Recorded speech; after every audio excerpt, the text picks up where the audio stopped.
Mais Monsieur le Président, juste une question pour avancer. Il y a eu quand même des informations issues de la presse, hein, notamment Jeune Afrique, qui a fait savoir que le régime en place, après avoir volé votre résultat du 12 octobre 2025, s'est quand même rapproché de vous, vous a proposé des sièges ministériels, vous demandant même d'occuper le siège de Premier ministre au Cameroun. Est-ce que vous nous confirmez que c'est vrai? Est-ce qu'on peut reparler de cet épisode, Monsieur le Président? Pensez-vous que, alors que j'ai déclaré, je ne trahirai pas, je ne négocierai pas, je n'abdiquerai pas, est-ce que vous pensez que si d'aventure je prêtais la moindre attention à de telles propositions, pour qui me prendriez-vous, même vous les journalistes? Accepter une telle proposition, c'est mettre échec à mat la volonté du peuple qui m'a élevé à la dignité de président de la République du Cameroun. Vous savez, quelle que soit la proposition qu'on pourrait me faire, dès lors qu'elle ne consiste pas à négocier avec les imposteurs usurpateurs qui sont au pouvoir les conditions de leur reddition, aussi longtemps que ce ne sera pas l'objet d'un entretien, j'aurais trahi le peuple. J'aurais trahi son engagement. C'est donc pour cette raison que ce peuple, mon peuple, que je connais, ce peuple, il ne se laissera pas faire. Il ne se laissera pas faire. Alors ce que Jeune Afrique dit, on m'a proposé, on a fait... Écoutez, posez plutôt la question à Jeune Afrique. Voilà la déclaration du président Tiroma. Il ne négociera jamais, il ne trahira jamais, il n'abdiquera jamais. C'est la décision que j'ai toujours prise, n'est-ce pas? Très bien. Donc, voilà, vous avez encore écouté le président et lui-même. Je pense que lorsque j'avais fait cette déclaration, les gens m'ont traité de tous les noms. Menteur, dégage, tu ne connais rien. Hein, il fallait dire ça là-bas à Bamenda, tu connais quoi? Mais après, ils ont découvert que je disais la vérité, mais personne parmi ces gens-là est revenu s'est excusé vers moi. Mais c'est pas ça. Bon, c'est pas grave. Maintenant, il y a quelque chose qui me dérange. Depuis quelques jours, je me pose des questions.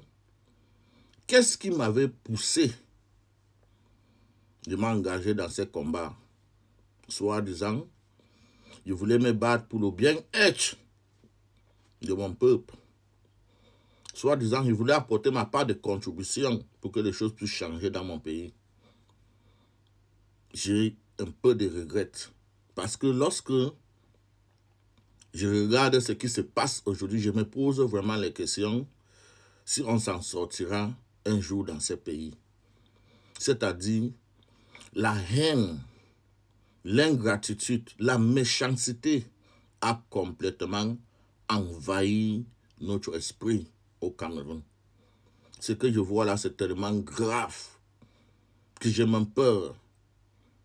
Si mes enfants, même un jour, je pourrais accepter qu'ils visitent même le Cameroun. Même si bien ne sera plus là. Parce que le degré de haine, de méchanceté que je constate, pas même parmi les soi-disant Biaïs ou bien Sardina, mais parmi les mêmes gens comme mené le combat hier. Le degré de méchanceté, jalousie, la haine profonde, c'est du jamais vu, c'est incontrôlable. Parce que nous avons passé les années, c'est là, pour insulter bien, insulter les Sardinas, les torturer de tous les noms. Mais parmi nous tous là, quand tu sors là dehors, il y a un Sardina qui te reconnaît. Ils sont partout là, ils nous voient. Mais aucun de ces Sardinas nous a un jour affronté directement. Certains de nous-mêmes mangent avec les Sardinas. Tout ce qu'on fait là, c'est la politique. Mais quand vous sortez là-bas à Paris, les Sardinas sont partout. Vous vous racontez. Ces gens-là ne vous ont jamais attaqué. Cherchez à trouver vos adresses d'où vous habitez pour mettre ça sur la toit. Vous persécutez. Quand même, à ce niveau-là, ces gens n'ont jamais arrivé. Mais comment nos camarades de classe, depuis combien de mois aujourd'hui là, tous les combats, c'est de persécuter les camarades de l'autre. Jusque parce que il y a les divergences entre nous, des différentes opinions. Donc, il faut les tuer à tout prix. Du jamais vu. Ça fait peur. Ça fait vraiment peur. On dirait que le monsieur là vous a intoxiqué. Je ne comprends rien. Comment on peut être si méchant? On combat un dictateur et en même temps on est plus méchant que le dictateur. Ce sont les Sardinats qui avaient raison. C'est eux qui avaient raison à un moment donné. Mais sauf que parmi nous, il y avait quand même des bonnes personnes, des gens de bonne volonté parmi nous. Mais les Sardinats nous traitaient, nous tous, des gens mauvais. Nous, on pensait que parce que les autres aussi voulaient le changement, parce que nous tous, à ce moment-là, nous tous, on soutenait Maurice Kamto. Mais on ne savait pas que parmi nous, il y avait les diables. Des vrais diables. Ça fait 6 mois ou bien 7 mois aujourd'hui, ces gens ont complètement oublié tout ce que Biya est en train de faire au pays. Biya est en train de transformer le Cameroun en un royaume devant les yeux. Mais leur problème principal, ce qui les importe, ce qui envahit leur esprit, c'est la jalousie, la méchanceté. Imaginez-vous que si ces gens prenaient le pouvoir avec ce genre de degré de méchanceté-là, c'est que le Cameroun était fini. C'est que le Cameroun était fini. Maintenant, Biya aussi n'est pas du tout bon. Mais maintenant, ceux qui sont en face là, ils sont encore 2 fois plus graves que Biya parce qu'ils ne sont même pas encore au pouvoir. Mais ce qu'ils nous demandent, s'ils prennent le pouvoir, c'est fini pour les Camerounais. C'est fini. Ils vont exterminer tous les anglophones dans 24 heures. C'est grave. Ça fait peur. 6 mois, 7 mois, vous êtes en train de persécuter les individus. Bangaman est monté, Bangaman dort en bas de l'arbre, Bangaman s'en de chasser dehors, Bangaman c'est un éché, Bangaman c'est ceci, c'est là, voilà, j'ai de Bangaman, Maxignon est là, c'est comme ça, ceci, c'est là, Sandy de Boston, Stéphane Tchoum, c'est grave, c'est terrible. Vous avez complètement oublié votre cible parce que la haine a envahi votre cœur.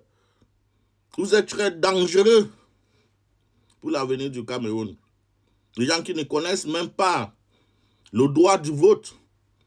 Un peuple qui décide d'abandonner, de banaliser son droit de vote, banalise aussi son avenir, banalise aussi sa dignité, sa liberté, sa voix, et banalise même aussi la démocratie.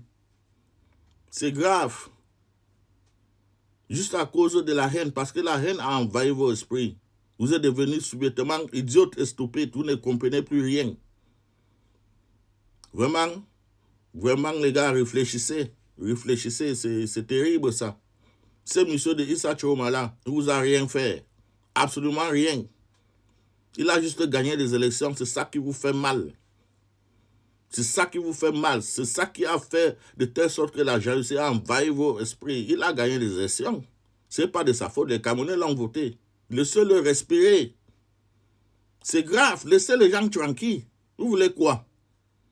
Votre cible, c'est Biya. Ce ne sont pas les combattants. Laissez-nous tranquilles.